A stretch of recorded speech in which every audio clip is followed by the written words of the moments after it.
How do you guys feel about each other? Do you guys have lunch together? Do you guys have dinner together? Do you guys like to share homework together?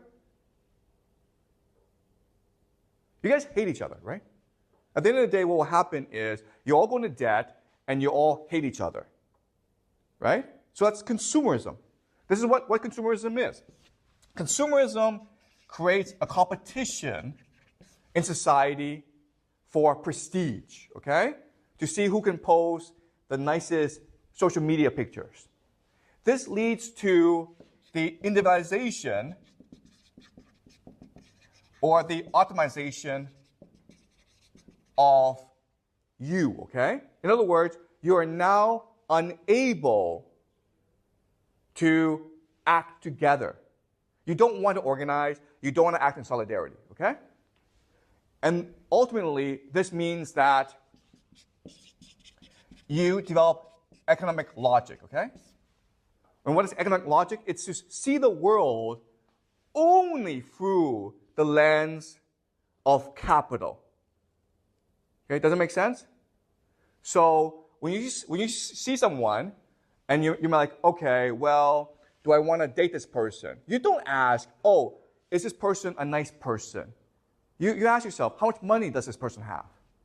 Okay, do you understand? You use economic logic in order to understand the world and to reason and analyze the world, okay? Now, let me ask you this question.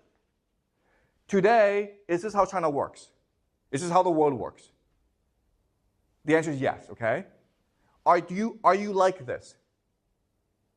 Yes, you are like this, okay? You've been brainwashed into thinking that this is the only way to behave and to think. You're in school. Why are you in school? So you can get a good job. So you can get a good job. Why? To make money. To make money. And so you can buy things, okay? You understand? That's how you all think. But there are different ways to think about school, right? You're like, I'm in school to learn, to open my mind, to have an imagination, to think critically about the world, right? And that was the way we thought about school when the workers were dominant. But now that consumers are dominant, all we think about is, how do I get a good job? How do I buy a bigger house? Because I want to post it on social media. Okay? So, if you think about this, what this really is the perfection of slavery. Okay? Does it make sense?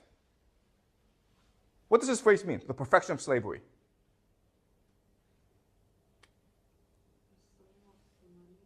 Yeah, you become a slave of the money, but what? Why is this perfect? Like, we don't even realize it. Yes, okay? You understand? If you're a slave, you rebel, right? But if you don't know you're a slave, and you like this, you choose this, then you will never rebel, okay? So the consumerism is the perfection of slavery, okay?